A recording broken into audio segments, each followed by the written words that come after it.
Hello and welcome back to Sohini's kitchen. आज मैं आपके लिए बहुत ही मज़ेदार क्रिस्पी पकौड़े की रेसिपी लेके आई हूँ। मैं यहाँ पे 3 तरह की पकौड़े की रेसिपी लेके आई हूँ। ये रेसिपी घर पे बहुत ही जल्दी बन जाते हैं। तो आइए जान लेते हैं कैसे इस मॉनसून में आप पकौड़े के मज़ा उठा सकते हो। तो मेरी इस वीडियो को एंड तक ज़रूर देखिए। तो शुरू करने से पहले मेरे सारे दर्शकों को बोलना चाहती हूँ कि अगर आप मेरे चैनल पे नए हैं तो प्लीज़ मेरे चैनल को सब्सक्राइब करें और बेल आइकन को ज़रूर प्रेस करिए। तो चलिए देख लेते हैं क्या क्या चाहिए इस रेसिपी को बनाने के लिए।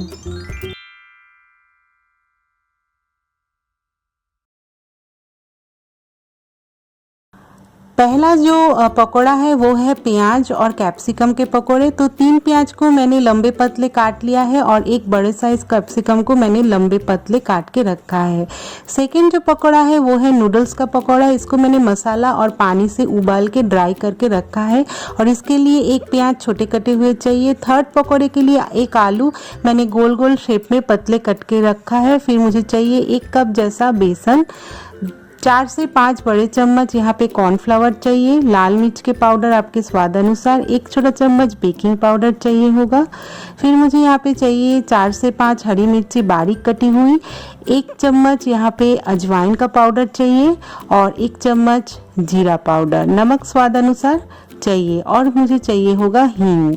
तो चलिए पहला जो पकौड़ा है उसके लिए बैटर बना लेते हैं। तो 1 कप बेसन डाल दिया है, फिर डाल देंगे 2 बड़े चम्मच कॉर्नफ्लावर, फिर मैं यहाँ पे डाल दूंगी 1 छोटा चम्मच जीरा पाउडर, 1 छोटा चम्मच अजवाइन के पाउडर, फिर डालेंगे हरी मिर्ची बारीक कटी हुई 1 छोटा चम्मच, ये आपके स्वाद अनुसार डालिए, नमक स्वाद अनुसार डाल दिया है। अभी इसमें डाल देंगे 1 छोटा चम्मच जैसा हींग। तो हींग जो है हजम होने में सहायता करता है, तो इसके लिए हींग डालना अच्छा है। तो चलिए अभी डाल देते हैं 1 बड़े कैप्सिकम पतले लंबे कटे हुए, 3 प्याज को मैंने पतला लंबा काट लिया था, ये छोटे साइज प्याज थे। तो अभी चलिए इसका बैटर बना लेते हैं अच्छे से। तो यहाँ पे लगभग 2 से 3 बड़े चम्मच जैसा पानी चाहिए, क्योंकि जो बैटर है बहुत ज़्यादा पतला नहीं होगा, सूखा ही रहेगा। तो थोड़ा थोड़ा करके पानी डाल के आप इसको अच्छे से बैटर को जो है बना लीजिए। तो आप देख सकते हो मैंने जो है अच्छे से इसको मिक्स कर रही हूँ हाथों की सहायता से।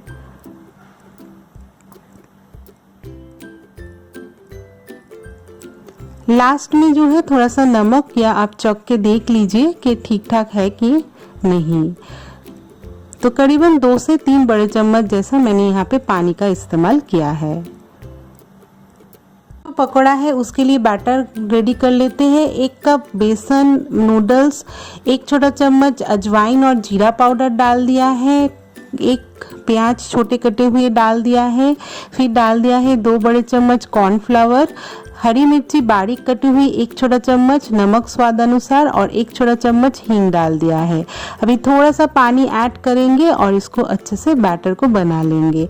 इसमें भी करीबन 2 से 3 चम्मच ही पानी का ज़रूरत है, ठीक है। ये भी बहुत ज़्यादा पतला नहीं होगा। बैटर बनाने के टाइम बहुत ज़्यादा पानी एक साथ मत डालिए। अभी डाल देते हैं थोड़ा सा स्वाद और अच्छा करने के लिए धनिया पत्ता बारीक कटी हुई, ये ऑप्शनल है, अगर आप चाहते हो तो ये स्किप भी कर सकते हो।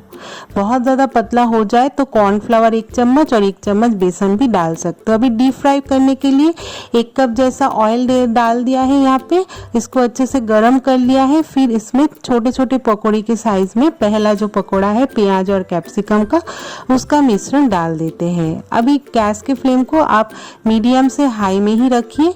ये पकौड़े बनने में 5 से 6 मिनट ही लगते हैं, बहुत ही जल्दी ये बन जाते हैं। तो आप देख सकते हो मैंने यहाँ पे इसको फ्राई करने के लिए रख दिया है। अभी लाल होने तक एक साइड को फ्राई करेंगे, फिर पलटाएंगे दूसरे साइड से। तो अच्छा लाल कलर हो जाए फिर इसको निकाल लेंगे, ताकि प्याज कैप्सिकम जो है वो भी अच्छे से फ्राई हो। तो आप देख सकते हो कलर जो है पकोड़े का वो चेंज हो गया है। तो चलिए अभी इसको अच्छे से फ्राई कर लेते हैं दोनों साइड से।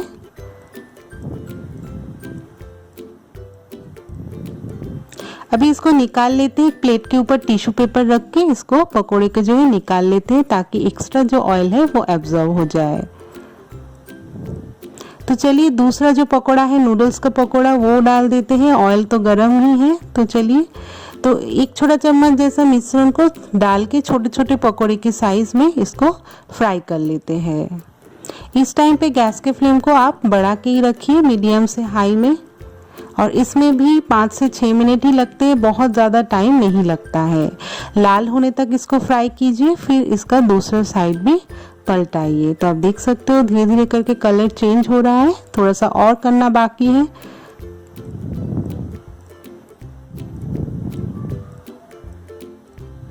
तो आपने देखा ही है कैसे दोनों पकौड़ा ही बहुत ही जल्दी कम टाइम में बन गया है और ये खाने में भी बहुत ही मज़ेदार है।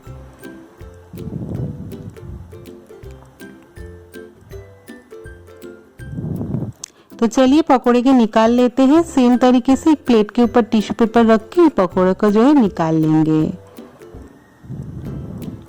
अभी थर्ड जो पकोड़ा है वो बना लेंगे, तो उसके लिए पहले जो बैटर है वो बना लेते हैं। आलू में थोड़ा सा नमक लगा के रख दीजिए और ये आलू का जो स्लाइसेस है ये बहुत ज़्यादा मोटा मत काटिए। आधा कप बेसन डाल दिया है, 1 बड़े चम्मच कॉर्नफ्लावर डाल दिया है, फिर 1 छोटा चम्मच बेकिंग पाउडर डाल दिया है। अभी डाल देंगे 1 छोटा चम्मच अजवाइन के पाउडर और 1 छोटा चम्मच जीरा पाउडर। फिर डालिए लाल मिर्च के पाउडर स्वाद अनुसार, नमक स्वाद अनुसार। अभी थोड़ा सा पानी डालेंगे 4 बड़े चम्मच जैसा और इसको अच्छे से मिला लेंगे। बैटर बहुत ज़्यादा मोटा भी नहीं होगा, बहुत ज़्यादा पतला भी नहीं होगा। तो आप देख सकते हो मैं जो है अच्छे से इसको बैटर को मिक्स कर रही हूँ। और आपको पता है कि अगर जो ज़्यादा पतला हो जाए थोड़ा सा बेसन ऐड कर दीजिए तो ये अच्छा हो जाएगा। तो मेरा बैटर जो है रेडी हो गया है। अभी आलू के जो पीसेस हैं उसको इसमें डुबो के अच्छे से तल लेंगे, तो फ्राई कर लेंगे। ठीक है, तो ऑयल तो गरम हो ही गया है, आप देख सकते हो। तो चलिए इसमें बैटर को आलू में अच्छे से लगा के इसमें डाल देते हैं। तो सारे आलू के जो पीसेस हैं उसको मैंने सेम तरीके से बैटर में डुबो के अच्छे से ऑयल में डाल दिया है।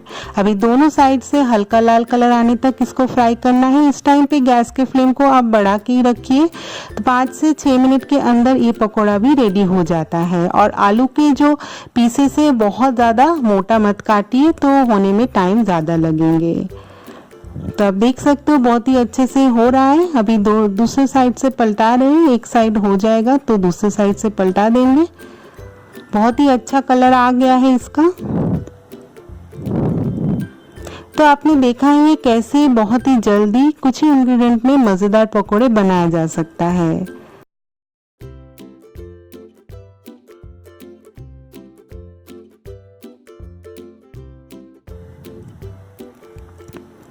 तो चलिए अभी आलू के पकोड़े को जो है निकाल लेते हैं। सेम तरीके से एक प्लेट के ऊपर टिश्यू पेपर रख के अच्छे से इसको निकाल लेते हैं और गैस को बंद कर देते हैं। तो मेरे तीनों पकोड़े रेडी हो गए हैं। तो इसका मज़ा आप सॉस के साथ लीजिए या तो फिर चटनी के साथ भी ले सकते हो, और चाय के साथ ये पकोड़े बहुत अच्छे लगते हैं खाने में।